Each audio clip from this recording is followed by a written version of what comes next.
everyone, welcome to Backstory Sessions. I'm your host Matt. We hope you enjoy this episode.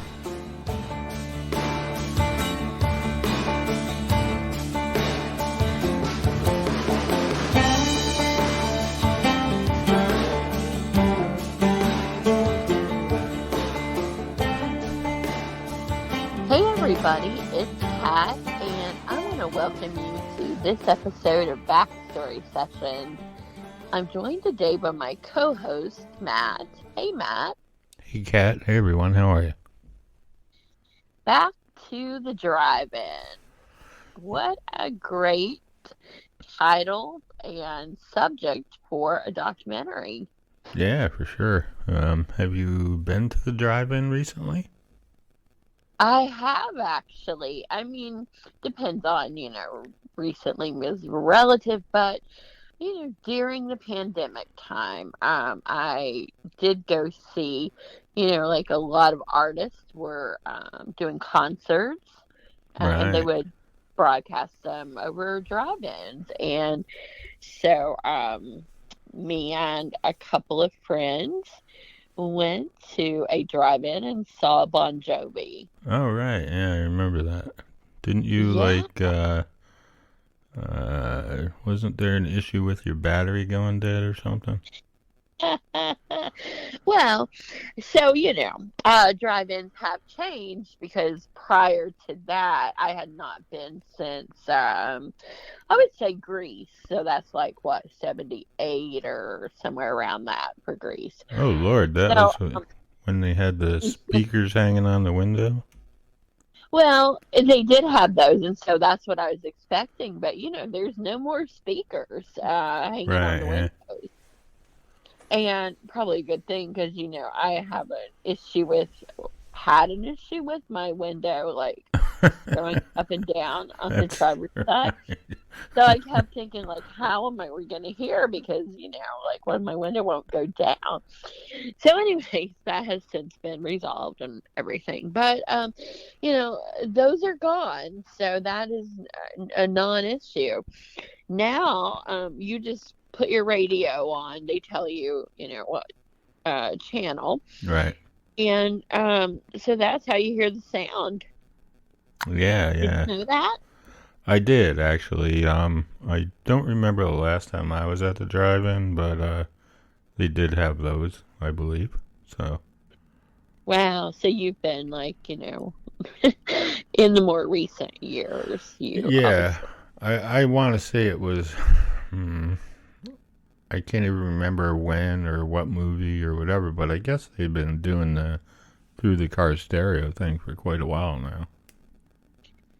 Okay, well, when I watched Grease, they were still doing the speakers on the windows that, with the little commercial thing, like, don't pull away, with it hooked to your car. Right, so.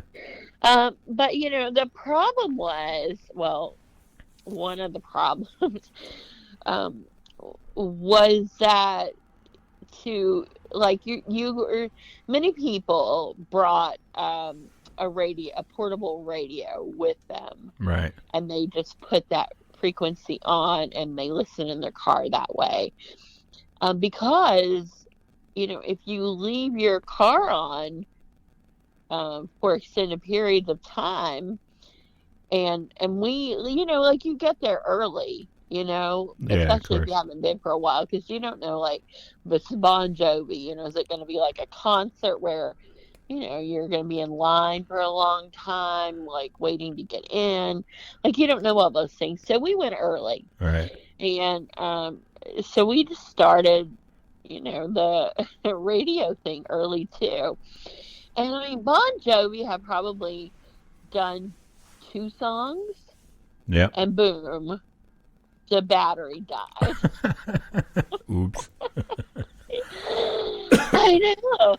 So it was like, now what? Because you can't really just listen to everybody else's because, it's in their car. Right. So Michael, who is one of the friends I was with, he had seen another friend in this pre-time that we had, pre-movie time, Right. and they had an extra radio. So we listened to the radio. He was able to borrow that, and we were able to hear the concert. And then we're thinking, like, now what? Like, when it's over, what are we gonna do? Right. So another thing that's new, at least since I was at the drive-in to see Grease, they just have these little like stands that have, jumper cables and battery thing on them, and they just like it's almost like taking your order.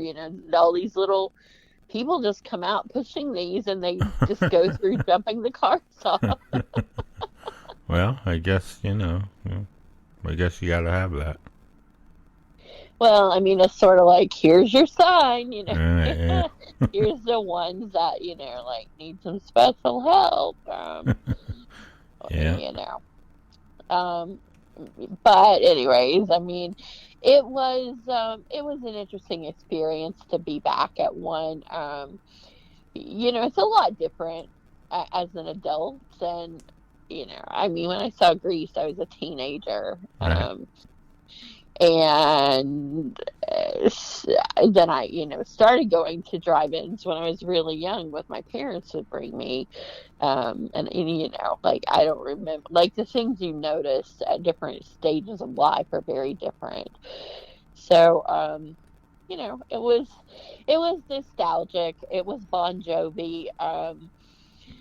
And, it was friends. Also, it was a pandemic where it was good to be able to do something, Right. like, just to feel like you're back out in the world in some way. So, yeah, I mean, that's kind of like my drive-in experience. But when I heard about the documentary that we were going to get to talk to April Wright, I knew it couldn't be wrong. God. She has that name. Right. But I was really excited because, I love drive-ins. I love nostalgia. It's just kind of cool to me. Aren't they building a drive-in near you? Well, it looks like it is built. It is, like, on the big screen is up, and So it's just not open. it is not open. I'm hoping, like, the weather now is, getting pretty warm, so I'm hoping it won't be long until we might have the newest drive-in there is in the United States. That's right, yeah. And that is in Barberville, Kentucky, people. Right. Come on come down. to the Knox Drive-In. There you go. Yeah, free advertisement. I mean, don't come until you, like, see an ad saying they're open. But when you see that, come. Right, or you can just drive by and see it. Well, now, we do not encourage people to steal. I didn't say steal. I just said drive by and see it. I know, but, like, if it's something, like, you see that's interesting, you might just, like, you'd have to pull over, right, or something on the side of the road. And I mean, I've been in Barberville many, many times and driven by the drive-in and never felt the need to stop and, like, take pictures of it. So. Well, I actually did take pictures and a video and everything, of the daytime. It wasn't, obviously, it's like I said, it's not open yet, but Right. I was curious, like, at different stages of it, what did it look like? And I kind of knew, like, not to look for those speakers, Right. and the little poles that used to be. Yeah, between the that cars. kind of marked your parking spot, right? I mean, Yeah. yeah. So it's so drive-ins to me, like, now when I'm looking at just the space of them, they look kind of ugly, right? I mean, it's like a big piece of land with a big screen that kind of looks ugly. Well, I mean, what else do you need, right? I mean, a snack Well, bar? well, and even that though doesn't, like it doesn't look like all that appealing like when you're a child. But of the night when everything's lit up, like it looks way different. When all the lights are Yeah, of going course. and all of that. So, to me, I guess that's one thing I thought was how amazingly different the drive-in looks of the day and of the night. Yeah, yeah.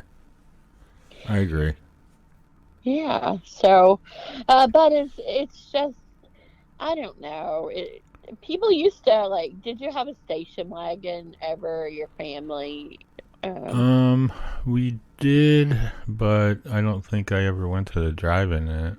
Um, so a lot of people would bring station wagons and trucks. yeah, trucks were big. Yeah, because you could sit right in the back. Like a Sure. lot of people, park that way, so everybody just sat in the back of the truck and. Right. Drank their Um, beer and Yeah, or the kids would sleep or right, whatever, yeah. or played outside. Yeah, I mean, like a lot of times, we didn't even weren't even interested in the movie when we were little. Yeah. So it's like free babysitting, at that time. And I guess nobody was really worried. They didn't seem to be about us getting kidnapped or. No, probably not. Yeah, I mean, we went to the concession stand and everything like that. Yep.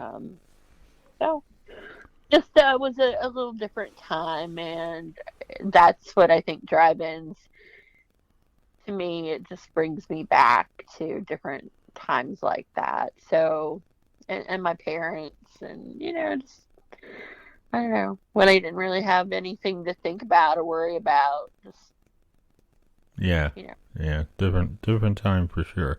I mean, I don't yeah. know that the experience is the same or we would remember it the same or whatever. You know what I mean? Like going Yeah, now I'd versus be curious.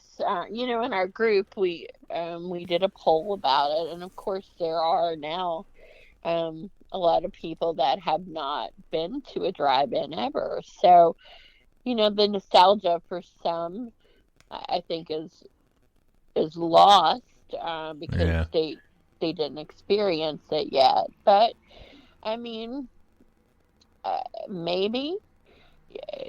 I guess it'll be a good question to ask April if she feels like they're like the pandemic certainly I think brought a lot of emphasis back for Yeah, of drive-in. course, because you could go and, like you were saying, you could go and feel like you were out amongst people and, still social distance and whatever. So, yeah, I'm sure that is the case.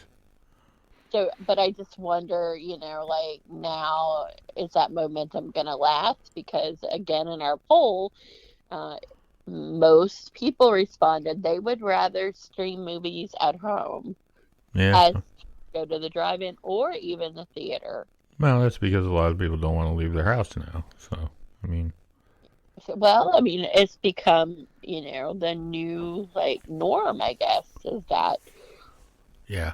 because you couldn't watch things. Well, I mean, not really. Like when we were growing up, you really couldn't get movies. No. You You know, couldn't download them or whatever. I right? mean, You you could, couldn't but it do would that. take like 3 days to download a movie or. You could like tape something on your VHS, Yeah. like VCR, and you know, hope that you didn't like somebody didn't tape over it, or Right. hope that it recorded. Period. Because, Yeah.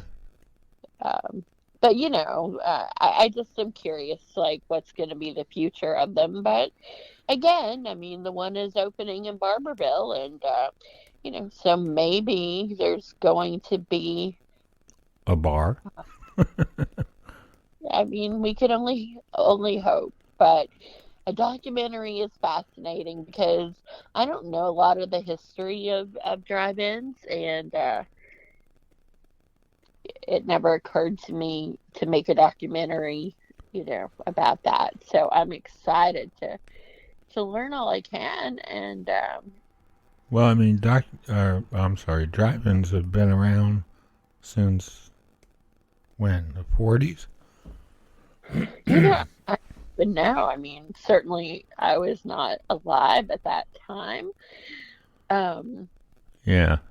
I'm trying to remember, like, I think it was the 40s. It might have been the late 30s or something. But anyway, we'll find all that out from our guest, who we will go. I do remember, like, my dad. He didn't talk about going to the drive-in there, but I remember they called it the picture show, the theater. Right. So I do remember when he talked about when he was young and the theater first opened. Like how exciting that was to him. So, I think the drive-in, to many is that same kind of experience, just like the first time that you get to see that big screen. And I mean, it is big. Like, Yeah. that is one thing of the day you notice is like, it's a big screen. Yep. All right. Well, let's talk to April, and we will find out what her documentary is about, and all about drive-ins as they are now. Right on. Oh, God. All right, here we go. April Wright, I want to welcome you to this episode of Backstory Sessions. We are so excited to have you as a guest and to talk about drive-ins. Well, I am happy to talk about drive-ins as much as you can handle. So let's talk about drive-ins. Well, did you grow up with memories of going to the drive-in? Let's start there.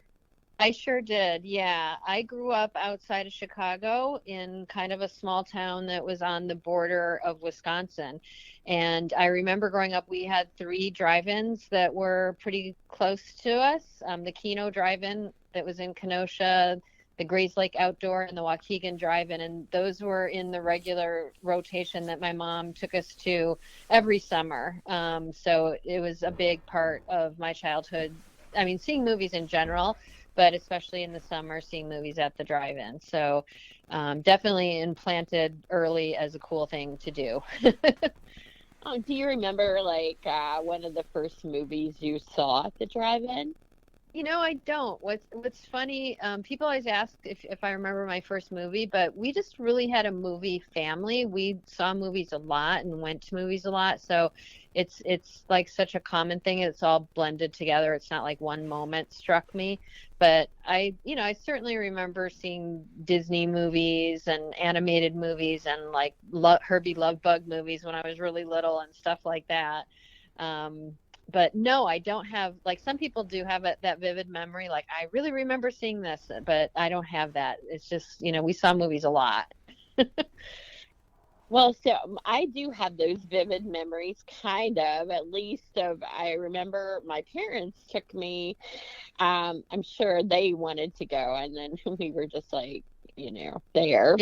But Walking Tall was the first movie. Oh, wow. At the drive-in.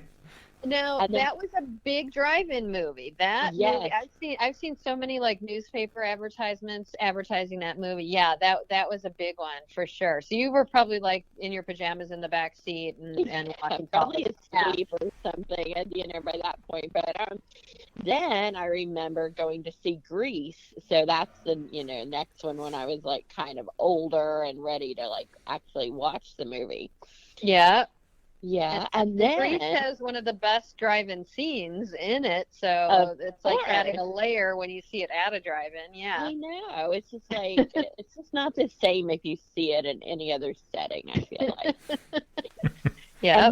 And then I have to share my pandemic drive-in story, because now there's like hardly any drive-ins around, but at least where I live. But there was one, and so I saw the Bon Jovi concert when they were doing the concerts during the pandemic. So, those are my So where do you three. live? Which drive-in is closest to you that you went? So at that time it was Somerset in Kentucky. Oh yeah. Um, they since have closed, and I think maybe they're going to reopen. And Yep. now in Barberville, of my hometown of where I live, they're opening a drive-in.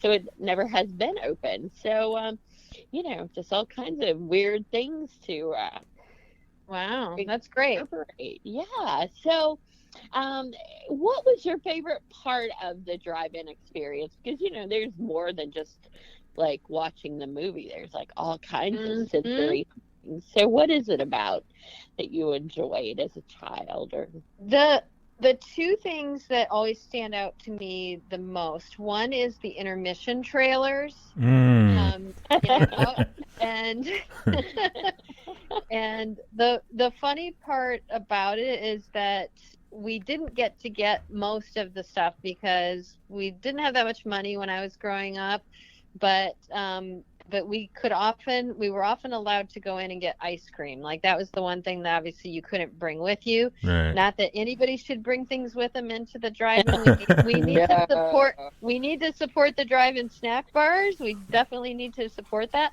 But yeah, I definitely remember watching those intermission trailers and just, wanting to get every single thing I saw of them, and the way they would do the countdown clock and the music, like that was part of the ritual. Was just, you knew the movie might change, but those movies that were those intermission movies were the best, and they would be there every time, and to the point that we could like say the words to all of them and stuff, because you would see them every time you went to the drive-in.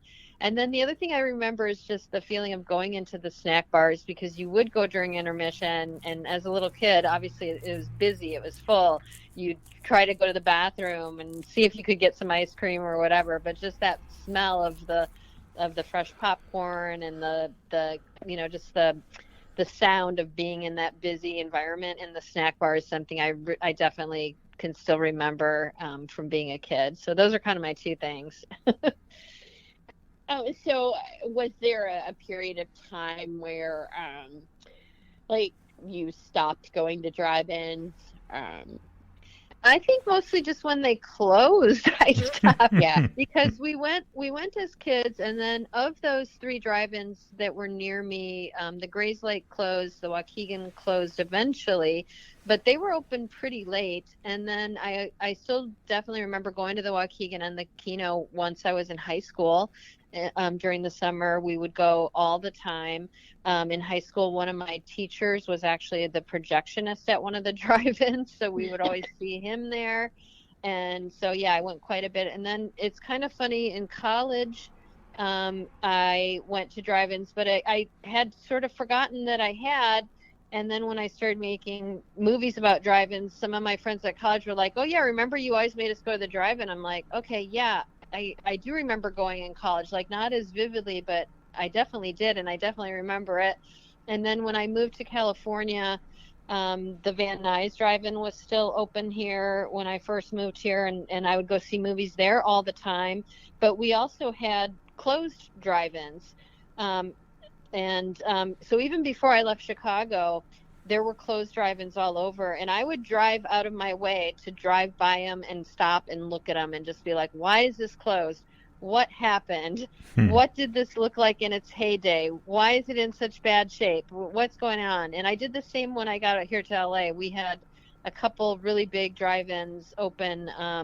The Centinela, that's the one in Michael Mann's movie Heat, that was still open and just sitting there, vacant for a long time. And the one that's in Pee-wee's Big Adventure, the studio drive-in, was just sitting there empty for a long time. And I would go visit them, like maybe this could come back. What happened to it? And just really take them in. I was kind of obsessed in a way that, why were they so big? Why were these marquees so huge and awesome? Why are they run down now? What happened? We still love cars. We still love movies. And so eventually when I started making films, I was like, this would be a good topic for a documentary. And actually, my very first documentary that came out 10 years ago was about the history of drive-ins. And then this new one, Back to the Drive-In, was more like I wanted to go back to that subject, but dig more into the families that are trying to keep them going, because, I really am all about trying to keep them going. So what's the history of them? Because I had not been from like since Greece until the pandemic, so that's quite a span of time. So I did not know like that the speakers that you used to put on your window or whatever, like those are not there anymore. um, Yeah, all the technology advancements, right? yeah, Yeah, that's so funny. And there's a handful of drive-ins out there that there's one that I show in my movie at the Wellfleet in Cape Cod that they keep and maintain a lot of their speakers, but most of the drive-ins went to that radio sound. And originally they went to AM radio sound, and then it became FM, and so it just depends how good your car stereo is now. and also your battery. Yeah, although people get afraid of that. They're like, how can I keep my battery on the whole time? There are people that have to be jumped every night at the end of the drive-in, but it's usually like one car, somebody that whatever reason, but it doesn't drain like you think. It's not something to be worried about, put it that way. Well, it kind of did for us. You were one of the ones they had to jump? Well, actually, there were quite a few, because we were really? We were really panicked, like, oh my gosh, who are we going to call? What are we going to do? Oh, that's so funny. No, that's common at drive-ins that they have to jump a few people at the end of every night. Yeah. Oh, that's so funny. I know. So, this is good information for people that are going to be going to drive it. Yeah. They'll know not to worry. I just saw something a few weeks ago that Ford apparently, I think they filed some patents or something for like a drive-in thing for cars that would do all the things that drive-ins need, like how to, put your headlights out and keep your battery charged or whatever. They had some sort of like drive-in package. That doesn't mean it's going to be on cars anytime soon, but I was like, that's kind of interesting that they've designed this. Yeah. So, who knows? Probably for one of their electric vehicles or whatever. Right, especially for the electric vehicles, exactly. Yeah, that's pretty funny. So it sounds like you've had an interest. I mean, even when you were just talking about like stopping at, drive-ins and like trying to imagine what they look like in their heyday and things like that, that you had the mind of of someone who would make documentaries. So when did this start, your interest in telling a story through film? Yeah, well, I mean, I was a film lover, like we were talking about. I went to films. It was always part of my life, something that I cared about. But I really got into filmmaking. Well, I kind of had a horror movie made that I wrote around the same time I was researching my first documentary about drive-ins, and then I directed another film. And so all this was kind of around the same time in the mid-2000s. And then my first drive-in documentary, it took a while to finish it because I wanted to be very thorough for the first one. So I did travel to every single state except Alaska to look at their drive-ins and what was left of their drive-ins. And in some cases at the former site to see what's there. Or, so I was very thorough, and I literally went to over 500 drive-in locations making that movie. I drove the country, spending like a month for 2 summers in a row, going through the South, going through the North. And I didn't need to be that thorough, but I just felt like I wanted to tell the whole story. And then I had this weird side effect that I went to every state except Alaska, and I went to so many drive-ins, like more than anybody. Yeah, like there's a lot of people who go to drive-ins, and it's just like, yeah, nobody's even close to how many I went to. It's kind of weird. I didn't think about it at the time being a weird side effect, but in retrospect it is. So a side effect of all the research I did and all the driving I did and all the drive-in exploring I did is that I really do know a lot about drive-ins at this point. And I know a lot of the owners of the ones that are, keeping them going. So it is definitely a fascination for me and a subject that I'm passionate about. And I think besides movies, I also like weird architecture. Like I love the Space Needle in Seattle. I love the St. Louis Arch. I like the Eiffel Tower, and so all sorts of like unusual architecture that has a showmanship about it or something unusual I really like, and drive-ins are that too. So I think there's also that architectural piece that intrigues me for some reason. Hmm. And I like cars, so I think there's that side of it as well. Yeah. All right, so you made the first documentary, and then you decided that you wanted to focus more on the families that make these drive-ins work day in and day out. And so back to the drive-in, is it 11 families that or 11 drive-ins that you focus on in this one? Yes, because I realized that at this point there's not really the majority of the drive-ins, if not all of them, are family owned. And even if they are multi-location, they're still family owned businesses that have more than one drive-in. And I grew up in a family business. My family's business was a roller rink. And it's very similar because, you're opening to the public. It's a family business. You have a snack bar. Like a lot of elements were the same. And so when I started seeing what they were doing and the passion to keep them going and how they are family businesses, I could relate to that a lot. And I wanted to do this film to show this sort of behind the scenes, what they put into it and how much tenacity and passion is involved to keep them going, but also just so much joy and importance to what they feel like they're doing and what they're giving to their community.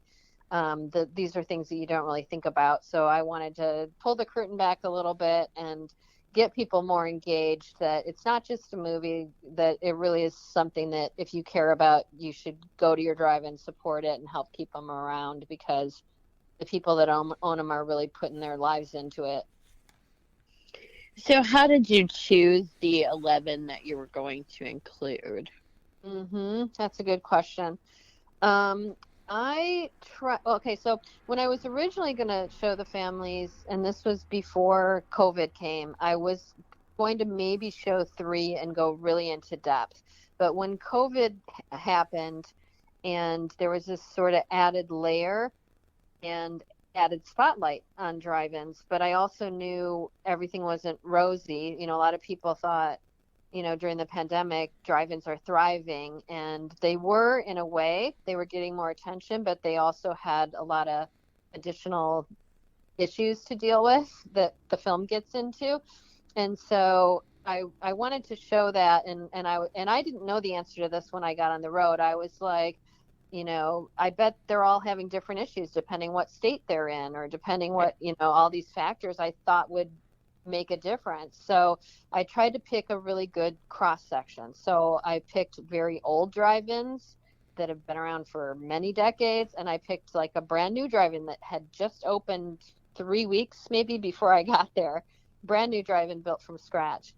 And I picked some with 7 screens, some with only 1 screen. Different states, different types of owners, young owners, older owners. So I picked as many different factors as I could to just get a big cross section.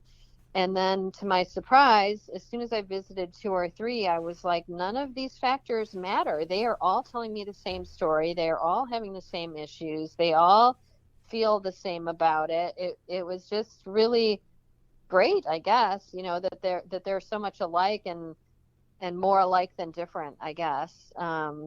Ended up being something I figured out very, after I'd been to a few locations. I was like, that's so interesting. I was not expecting that. So who is a drive-in owner? Like, what's kind of the prototype for who? That's a good question, and I think you'll see a little bit in the movie that they there's a little bit of eccentricity, that this is not your typical path or your typical job, right? And some people grew up in it in their families. Other people, you know, just wanted to be involved in drive-ins or build drive-ins. But I always say that every drive-in takes on a little bit of personality of the owners, and they are family businesses. So that makes every drive-in kind of unique. And there's certainly an Americana aspect of it, of just sort of owning your own business and putting on your show every night. Um, and so the type of people that do it, they just have to have that element of passion and dedication, because it's not easy, as you see in the film. It's not easy, but there's so much reward that they feel, when they see kids come and have a good time. So it is people who, gosh, how can you say, that just are passionate and, you know, can deal with people, deal with the public, and care about keeping a place like this going, because obviously there would be easier things they could do. But there's also just a great sense of pride and ownership in what they're doing. So kind of cool. So it's more than just someone, you know, going in at the little before dark, or somebody taking the tickets and someone starting the film. Um, so you spent like a day or night with each of these. So, you know, what is it like from the time that, you know, someone has to be there? Like, what are Yeah. all the steps? Well, yeah, what you just said is totally the thing, right? Is that we think like you just show up and the movie starts and that's it. Like that's what we see most of the time going to a place like this. But that's part of what I wanted to show in the movie, was that I would get there when the drive-in owners showed up, that would be maybe 2 or 3 in the afternoon. And they start at that point doing preparation, getting ready for that night. And then, you know, kind of the next phase is eventually they open the gates once everything's ready, and then at some point they get the movie on screen, and they open the snack bar. You know, there's all these pieces, and then eventually, you know, once the employees are there, once the customers come in, the tickets are sold, the snack bar is open, the snacks are sold, the movie's on screen, and then at that point sometimes they have a little bit of a breather, and then eventually there's an intermission and the snack bar gets crazy again. And so I would start at 2 or 3 in the afternoon and just not stop until they could take a breather. And that would be maybe 2 a.m. depending. So yeah, it's long nights, long days. Some drive-ins are open year round, doing that year round, especially if you're in a warm climate state. Some just do it for the summer, and you can see why the summer is enough, because they get burnt out working all those hours. But yeah, there's a lot of time and a lot of passion put into it, and that's exactly part of what I wanted to share, is just to show what all goes into it. And then, like, the unpredictable, I guess, factors like weather. So what if you're all set up and it, you know, was a Yeah, monsoon or something? I mean, I know, crazy, right? That's one of the things. And there is a drive-in in the documentary that deals with fog, and a couple that deal with rain. And that is one of the unpredictable aspects of the business, that they are constantly tracking weather. And yeah, you never know. You know, you're going to put on your show every night, but there can be other factors that impact the attendance that are out of your control. And that's a tough aspect, right? Yeah, So, look at you the know, it's like, movie Twister. right. yeah, Twister is a great movie to see at a drive-in, though, because sometimes you get extra special effects. So Yeah, that's true. that's Yeah. good. Yeah, yeah. But yeah, you're right. I mean, there is this element of, it's almost like you're throwing a party every night, or you're opening to the public every night, and something might cause it to go wrong. And there's a lot of variables, right? So it does have to be people who can sort of roll with uncertainty, people who are willing to gamble a little bit, like with this business. It's true. It's true. So there has to be people that are willing to take some risks, to be drive-in owners, for sure. What state has the most drive-ins? I don't know the exact count yet for this season, but I can tell you historically and presently, the states that have had the most, and this is funny because I would have thought warm weather states, but no, it's Pennsylvania, New York, and Ohio are Wow. There you are. Yeah. yeah, those are the three biggest drive-in states, and they used to be back in the day at the peak. Those three states had the most, and now that there's fewer drive-ins, they still have the most. And I'm not sure which is in the lead right now because there has been a lot of changes over the Right. past year. We're still not sure who's actually going to open for this season, Hmm. but they have the most. And someone told me that that's mostly just population driven, that there was so much industry in those three states, and that as the country kind of grew up, that there was just a lot of population, and therefore you needed a lot of drive-ins in those states. Yeah. The town I grew up in New York, there's still two there, I believe. Um, Oh, and really? Where's that at? Poughkeepsie. Okay, Poughkeepsie. Yeah, Yeah. it's on the Hudson River, about 75 miles north of Yeah, Manhattan. I think I do think I know of at least one drive-in that's near there. But yeah, you're right. Probably more than one are in the surrounding area. Yeah. Yeah, there's the Overlook, and I forget what the other one Uh-huh. is. Yeah. Oh yeah, I've been to the Overlook. Yeah. Yeah, that was very pretty drive-in. Yeah, that it's very nicely manicured and very pretty and like trees around it and stuff. I definitely remember that one. Yeah. I think that one's literally for lease right now. Okay. Yeah, it could be. I haven't been up there in 3 years, so I Yeah, don't get up it's there either too that much. one or the Hyde Park. Hyde Park might be for lease. One of those are. But yeah, Oh yeah. I've been. Yeah. Yep. Cool. There's a creek right by the Overlook where we used to go drinking all the time. Yeah. Yes, that definitely has been part of drive-ins Yeah, throughout the history.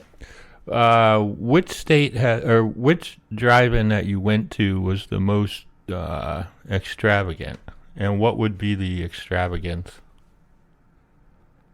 Huh, that's a great question. Um, well, I think it depends how you want to measure it. One of my favorite drive-ins, and it's actually changed, but the Admiral Twin in Tulsa, Oklahoma. Mm-hmm. When I made my first documentary, they still had their original screen tower, and it had started as a single screen, but it became a two-sided. They added a second screen on the back Mm-hmm. of the original screen, so it was a two-sided screen, which was pretty rare. Some drive-ins had those. That was one of them, and they shot the film The Outsiders there. Oh, cool. Oh, When I went to visit it, it was one of my favorite screen towers, because it was all wood, and we went inside it, and it looked like a wooden roller coaster. Like it just had all wooden beams, and it was huge, and it was 9 stories tall. Wow. So the height of a 9-story building. And it actually did end up burning down, but the community rallied and they rebuilt it with a metal frame that couldn't burn down, Right. but they built it in the same shape of the original one.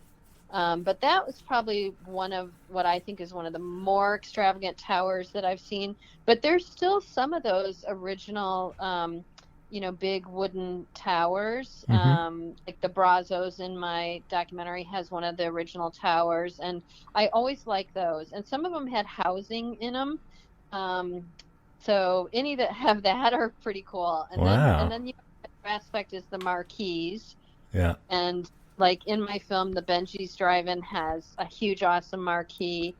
I have a quick shot of this at the beginning of the film. The Twin in Independence, Missouri has like a huge arc over it, real big sign. That one is one of my favorite marquees. It's just huge. You drive Cool. up to it, like, wow, why did they build this so big? It's so awesome. And then I suppose, some with like the other one in my film, The Galaxy, has 7 screens, 8 screens. I think they had 7 at the time I was there. And that's crazy. You're like, Yeah. how big is operation. So I guess when you say extravagant, you could measure it all different ways. Yeah, And then I was thinking yeah, more like some place that had like I don't know, car service, or like an extravagant snack bar with like sushi and whatever. well, I mean, I kind of showed a little bit of that in the movie. Like, yeah, the Coyote does deliver out to your car. The Greenville has a bar where they have themed drinks to match the movie. Oh, So, like cool. when they were showing the Big Lebowski, and the drink of the night was the White Russian, of course. Right. So there's, I think that's one thing that drive-ins can do probably a little more than indoor theaters, is customize it so that, if the drive-in owner wants to have a special thing, they have more ability to do that. And that's why you get these really unique experiences at drive-ins sometimes. Mm-hmm. Uh-oh, I'm getting something at the door. Uh-oh. I think it's just something I need to pull in. Yep. We don't have to stop. It Okay. was just a quick delivery. You're fine. Sorry about I'll that. edit it out. So big. Sorry about that. Yeah, that's funny. All right, Kat, where All right. are we here? All right. So, in the documentary, do you talk with any of the patrons that are there, or is it mostly focusing on the families that are running the drive-in? Yeah. I felt like I had seen, maybe this is because of the pandemic, but I felt like I had seen a lot of coverage where people were talking to patrons. And I just kind of felt like I didn't want that to be the focus of this. I really was trying to look at it more behind the scenes. I have a little bit sprinkled in with patrons, so you get a little bit of that aspect of it, but I was mostly trying to take the perspective of the owners so that you could see the other side of it, that you don't usually see. But I did sprinkle in, a few patrons, a few other employees here and there.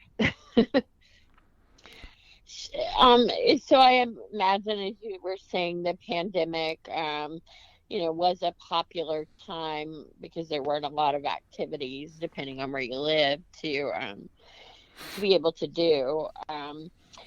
What happened, as people got back out into the world?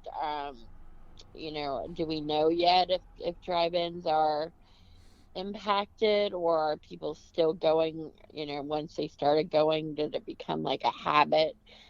Yeah, I don't think we know yet. I mean, so the pandemic, the first year, 2020 happened, and that's when they were kind of the only show in town.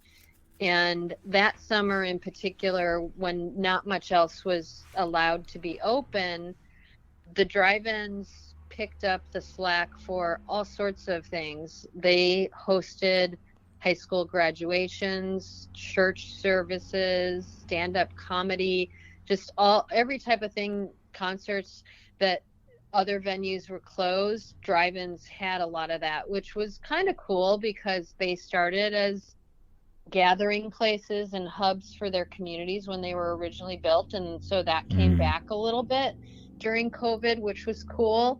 And then when I went on the road, which was summer 2021, other things were opening up, and by then they were starting to see some of the additional COVID effects, not just other competition for places to go and sports being back and things like that, but all the things people were dealing with, like having a hard time getting minimum wage employees, that all the restaurants were having a problem getting, drive-ins were having the same, and the supply chain issues.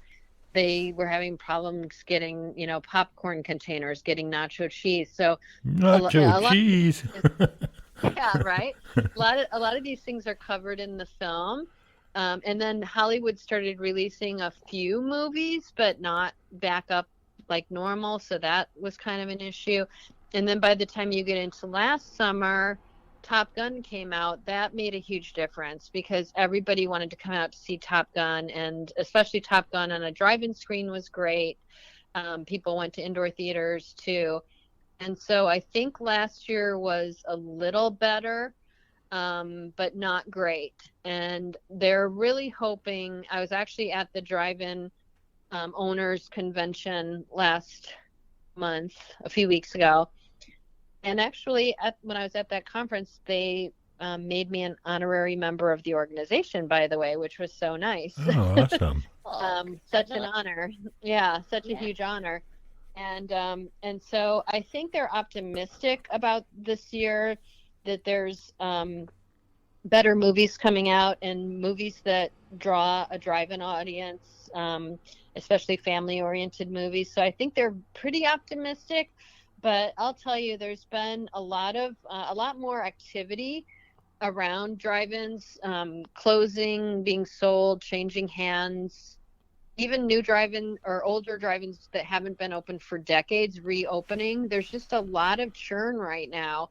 And so I don't know where it's all going to land yet. It's kind of like we're in the middle of a transition. And I think since before the pandemic and now, the total number of drive-ins is actually decreased in the last few years, because there was about 305 of them before the pandemic. And now I'm quite sure we're under 300, and maybe quite a bit under 300, but we're kind of waiting to find out.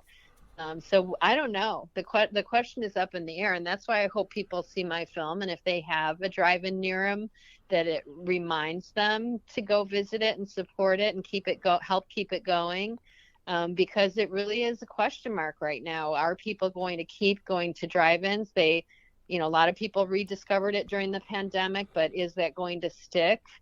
It's I don't know. I hope they do. My heart is in it with all these drive-in owners, because I think that's one thing you get when you watch the movie, is you really see their passion and their determination, and you want them to succeed.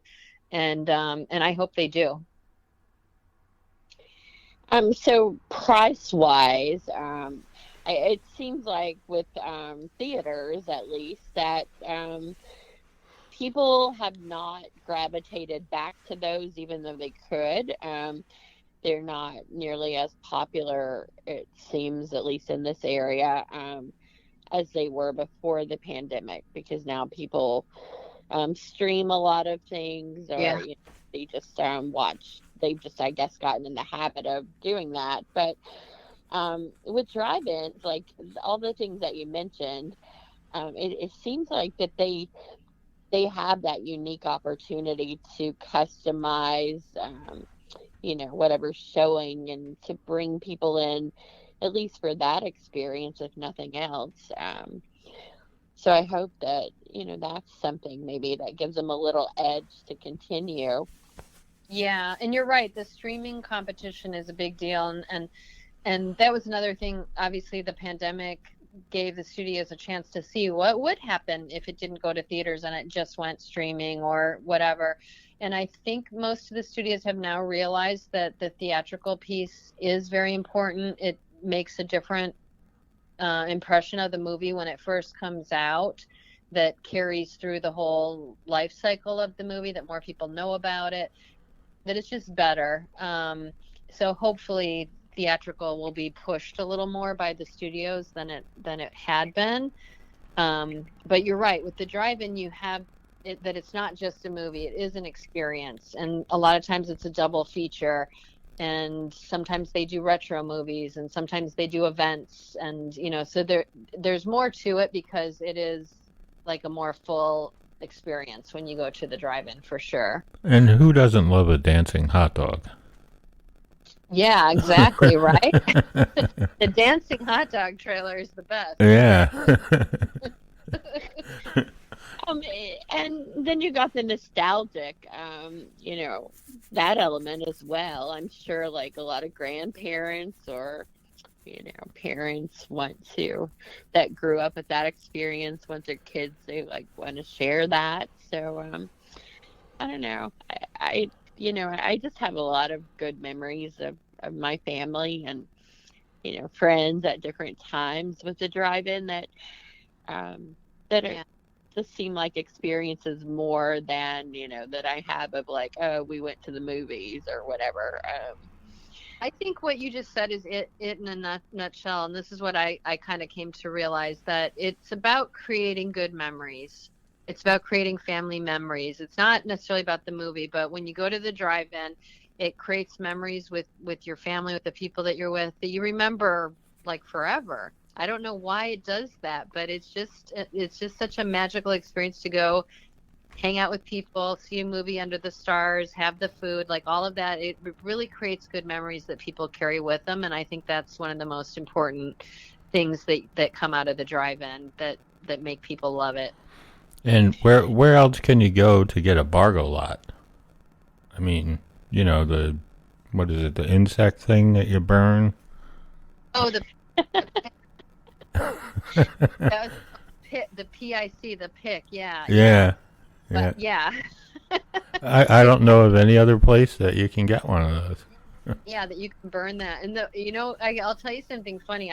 I've seen like the old trailers they used to play, just like Dancing Hot Dog Trailer. There's old pick trailers, Yeah, and it's like a spiral thing that burns and keeps mosquitoes away. I yes. honestly thought that went away with my childhood. I really did, until I went, into this topic of drive-ins, and they still exist. The company still makes them. I had no idea. I was not expecting that. Yeah, it depends where you are. Like, I'm in California. We don't really have bugs and mosquitoes, so we don't have the piece of the experience. But I know through the Midwest and the East Coast that depending where the drive-in's located, that can be a thing with the bugs. And so every drive-in has different things that you can burn or spray or whatever. That becomes part of, yeah, exactly. The mosquitoes. Yes. I did grow up in Chicago, so I know mosquitoes, but we don't have them in California, which is one benefit of being here. Yeah. Yeah, for sure. All right. So did anything funny happen during the filming of the documentary? Ooh, that is unusual things that maybe the owners had to deal with, or... That is a good question. Anything unusual? No, I can't remember anything like really strange or bad happening. I mean, I definitely had some pretty severe rain at points when I was there, but obviously for certain locations that became part of their story. Mm-hmm. No, it was really a good experience. I mean, I drove for 3.5 weeks when I made this movie. So I drove from Los Angeles over to Texas, north to Nebraska, through the Midwest, through Illinois and Ohio, up to Niagara Falls area for the transit drive-in, to the Greenville drive-in in New York, to Cape Cod, and the Benji's in Baltimore, and then I drove back.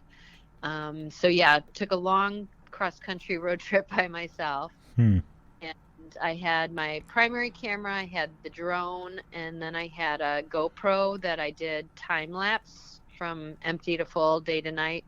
And so I just, like, each location, I just pretty much shot for 12 hours straight, just running all those things. And yeah, nothing really wacky that I can think of. I was very lucky to just have things go pretty smoothly. I don't have any crazy stories, unfortunately. Darn it. How long did it take you to edit once you got to a while? Yeah, and I edited myself. This movie has so much of me personally in it. And that was the other reason I made it, because it's like, okay, well, during the pandemic, you can't have a big crew. Like, a lot of production wasn't happening.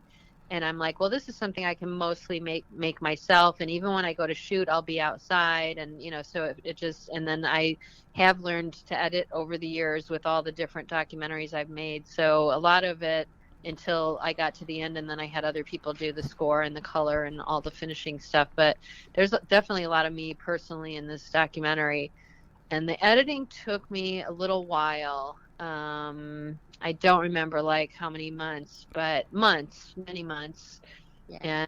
And what I did was I shot it summer 2021, and then about a year ago in the spring of 2022, when I went to the drive-in owners convention, I wanted to show them a rough cut, just to see if they had any feedback. So very unfinished, no, no color, no sound fixed, temporary score, all that. I showed it to them about a year ago, and then I had to rush to get it completely finished because a lot of drive-ins put it on their big screens for drive-in day.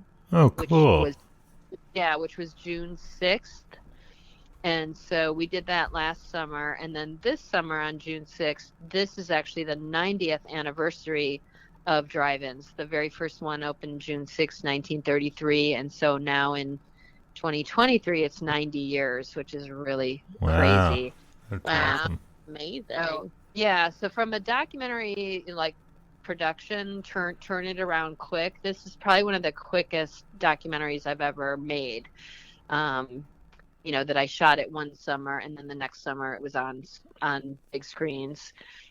So yeah, pretty fast. Cool. So yeah, so I'm lucky. That things went according to plan on this one. Although obviously there's so many things that can come up, but yeah, nothing that I can think of. I mean, one of the funny things, I don't want to give too much away, but when I was on Cape Cod at the Wellfleet Drive-In, they had some fog come in, and I had been, flying my drone to get these beautiful aerial shots at all the drive-ins, and there was fog. And when the drone came down, I was really worried about it because it was just dripping wet from being up in the air with all the fog, and that it just never occurred to me. You would think like I wouldn't fly my drone in the rain. You probably wouldn't want to try that. But the idea that it came down as if it had been in the rain, it was so wet. I was like, uh-oh, I hope I didn't, hurt any of the pits or whatever. But that was something that kind of worried me a little bit. But overall, no, this was a very lucky shoot that I can't think of anything major that went wrong. No.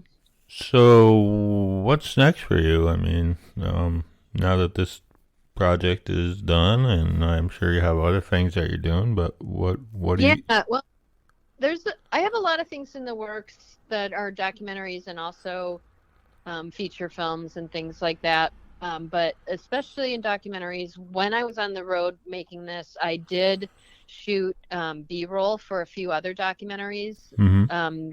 One that will be about roller skating, like the history of roller rinks, kind of like my first documentary about drive-ins where I covered the whole origin and the whole history over different eras. I'm going to do that with roller skating, cool. with bowling alleys, and with amusement parks, but like regional family-owned amusement parks. Yeah. Not the big Six Flags, but there used to be little amusement parks all over our country. Sure. There are some left, but a lot of people don't realize there were once a ton of them. So those are 3 new docs I'll be working on. And then I'm also, literally today, I was working on helping a friend finish a documentary that she had shot about girl skateboarders. Oh. And so we're finishing that one up, and it should be out pretty soon, later this year probably, if we're lucky. So yeah, I try to keep a lot of things in the works, and just, subjects that I'm interested in for documentaries, for sure. Awesome. Yeah. All right, Kat, one last question. Well, so I guess where can we see the documentary? That would be a great question. Yeah, so back to the drive-in, like I said, we did play in theaters last summer, which was awesome. Got a great response, great reviews, and now it's coming out video on demand on March 14th. Okay. So that's the next release to look for it. So yeah, and it should be, I don't know exactly, I'm sure it'll be on iTunes and Amazon and cable TV and all the places where you can basically like rent a new release is where you can find it. Great. And what do you hope when people watch it? What do you hope they take away from it? I hope it inspires people to find the nearest drive-in and go visit it and support it and have, remind yourself of that experience and just go check it out firsthand and help keep them going if you're into that. Well, I certainly I have loved this topic. I was so happy since I told Matt, like, we've never covered and had an episode where we talked about drive-ins, and so I was so excited when I knew we were going to be able to do this. So, well, I just think, I mean, all the things we've covered on this call, like they're very, I mean, they did them in other countries. Canada has some, Australia, but it's just such an American thing, and it's just such a great family thing, and you can create all these memories. And I think we need more and more things like that right now, especially that you can do in person, not on your phone, not on TikTok or whatever, and just go somewhere, have a good experience, have a good time, support a family-owned business, create good memories, especially after being locked up for years. We all need to do stuff like this. So hopefully more people see the film and it makes them want to go support their drive-ins. All right. Well, thank you so much for being here. We really appreciate it, and we hope that you'll come back and talk to us about the roller skating one, because that's also something that's near and dear to my heart. Awesome. Skated for a long time, and have some good memories of that. So hope to hear about that one too. Thank you for having me. I really appreciate it, and you had really good in-depth questions. So I really appreciate that too. Thank you. As always, if you have any questions, concerns, or comments, you can send those to Kat at mywrightplays@outlook.com, or you can write to me at backstorysessions@gmail.com, or Matt at level11ventures.com. Thanks for listening, and we'll talk to you soon. Take care.